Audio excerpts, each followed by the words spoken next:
Grabe na kayo, Sex Bomb Girls. May umiyak na sa inyo dahil hindi nakabili ng ticket. Inabangan niyo na sobra yung pag-a-announce niyo ng round 3 concert. 'Di ba? May umiyak na, trending na to, guys. Kahit kami ng wife ko, nag-aabang kami December pa lang. Pero grabe ang bilis, hour lang, isang oras lang. Ubus na agad yung ticket. Humiling pa ng round 4. Kulang pa din. Hour lang, 1 hour lang. Ganun pa din. Kasi ate, panoorin natin. Ano, umiyak? Grabe. Naway niyo misis ko, Grabe, sobrang iyak niya, guys. Busan niyo ng ticket ng sex bomb, Pinalaki ng sex bomb to. Tagal-tagal nagantay nito, tapos sold out niyo 1 hour? Trending na trending to, at alam nyo ba yung video na to na nagtrend, sobrang iyak talaga kasi makikita mo yung dalamhati niyan eh. Kami pa lang ng asawa ko, nakaabang na kasi yung sahod namin. 15 pa eh, no? 15 pa, tapos inisip namin paghahantaan natin ito pag sahod namin, naka-ready na kami na bumili ng ticket. Kaso dapat ang ticket nyo maging dapat sa isang tao, isang ticket lang. Ang nangyari, may bumibili, bultu-bultuhan na ticket eh.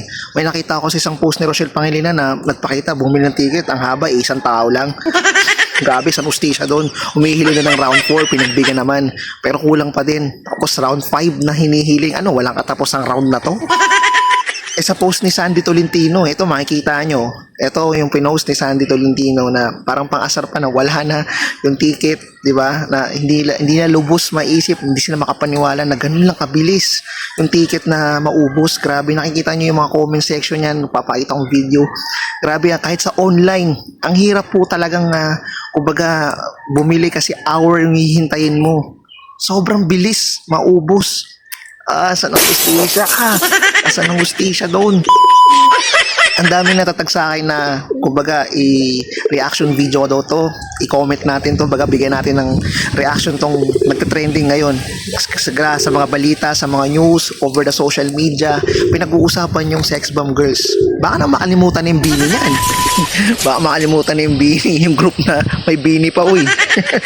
Parang sunod-sunod yung pag-trending ng sex bomb, ilang buwan na yung pagitan, ha. Ganito nakagrabe, di ba? Sa post nila Rochelle Pangilinan, makikita mo, may post pa si Rochelle na yung in-upload na pinuntahan niya bawat SM, yung bilihan ng ticket, ang haba ng pila, ang dami naiinis, gusto pa ng round 5. May nagtatanong bakit hindi sa Philippine Arena, dapat Philippine Arena na.